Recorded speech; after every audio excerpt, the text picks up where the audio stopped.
1월 3일 후에마이. 어제 큰아이한테 톡을 했었습니다. 한동안 톡을 확인 안 하는 것을 보니 아이가 또 침체됐나 보다 생각이 들었습니다. 그래서 점심시간에 전화를 걸었습니다. 아니나 다를까 예상했던 대로 아이가 약간 침체되어 있었습니다. 전화를 하니 큰아이가 말을 합니다. 엄마는 내가 좀 힘들 때면 꼭 전화를 하시더라. 그래서 이런저런 얘기를 하면서 아이의 이야기를 계속 들어주었습니다.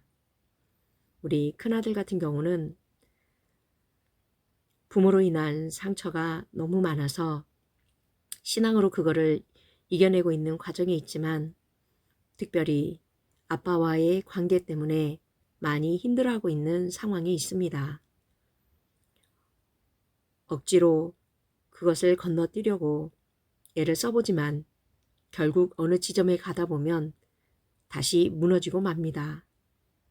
그래서 잠시 집에 내려오라 했습니다. 그러나 아빠를 대할 때마다 자기 마음이 힘들다고 내려오기 싫다고 합니다. 그러면 KTX를 타고 맛있는 저녁을 먹으러 잠깐 왔다 가라 그랬습니다. 마침 표가 있어서 오늘 잠시 내려왔습니다. 함께 맛있는 저녁을 먹으면서 아들의 이야기를 계속 들어주었습니다. 주님 앞에 저는 먼저 기도를 했습니다. 아들의 마음을 어떻게 해야 할까? 주님께서 나를 통하여 일하여 주시기를 간절히 기도했습니다. 그냥 오면은 맛있는 거 먹이고 아들의 얘기를 마음껏 들어줘야 되겠다 생각을 했습니다.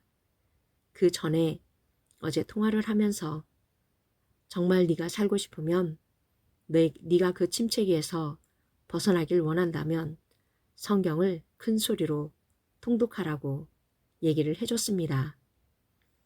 어디를 해야 될지 시편과 잠언은 너무 많이 해서 어디를 해야 될지 모르겠다 그러길래 그럼 로마서를 한번 해보라고 말을 해줬습니다.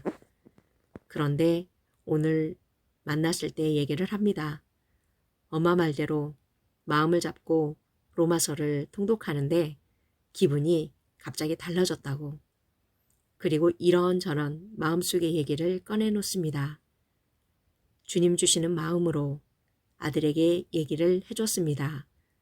그 아들 이야기를 받아들이는 아들이 참 고마웠습니다. 다시 한번 힘을 내서 이 싸움에서 이겨보겠노라 얘기를 해주니 더 고맙습니다. 부모로서 자식 앞에 너무 미안한 마음이 많이 듭니다. 내가 예수를 제대로 잘 믿었더라면 자녀가 저렇게 고통당하지 않을 건데 그래서 저는 이 훈련을 더 전심으로 해볼 참입니다.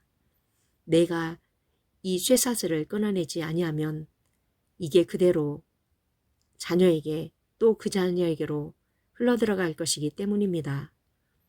죽을 힘을 다해 이 싸움을 싸울 것입니다. 바라크